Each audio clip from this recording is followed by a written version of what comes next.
Also, in the book of Genesis, chapter 30, you'll see that Leah, Jacob's first wife, bore him at least 6 sons, 6 children, before Rachel actually was able to bear him a child.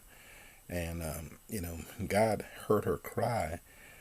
She cried so often to God that God finally heard her cry and said, okay, well, I'm going to open up your womb so that you can conceive. So when she conceived, she bore him a son.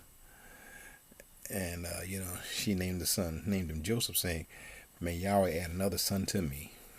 Genesis 20, chapter 30, verse 24. Rachel finally had a son and she named him Joseph. But, um, sometimes God will make us suffer through things just to remind us of what we are and who we are and how life has been. The odd thing about the Bible is it seemed like Jacob was always on the run, because in Genesis chapter 31, you know, uh, Jacob's father-in-law became angry with him and sent him away. He said, you need to go back to the land of your fathers because you have mistreated me or you deceived me. So, um, you know, it's funny because you do wrong. You can only run so long. You can only leave so long and be gone so long. Sooner or later, you have to come back home. You have to come over that same bridge that you thought you burned when you went over it the first time. But you can never get through life without having to face the things that you've done. And sometimes you're surprised about what happens when you have to face these things. So he did have to go back home. So eventually he had to go back home and deal with his brother Esau.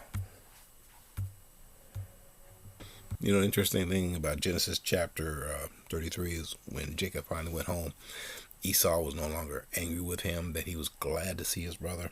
And Jacob went home a wealthy man because he had at least 400 men with him, and then all the children that his servants and his wives had bear him. And Esau, he thought that Esau would want some of what he had, and Esau says, I have enough.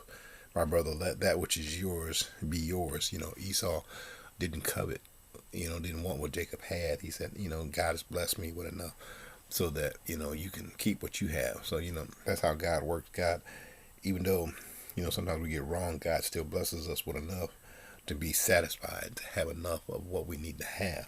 So, as Jacob went home, he came home with much, and it just added to what was already there with the family with Esau. So when they became, one, so, um, you know, they were brothers again, and they were happy to be together again. So, God will work things out if you let Him. God will work things out over time.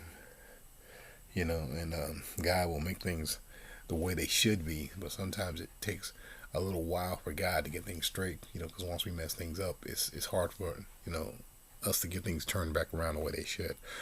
I mean, if you look at it today with families separate and break up all the time, but somewhere down the road they do get back together. Somewhere down the road they do realize, even though I was mad at you at one time, we're family, and we should be together. We should be the strength of this nation, because we're family. We should care for each other and take care of each other.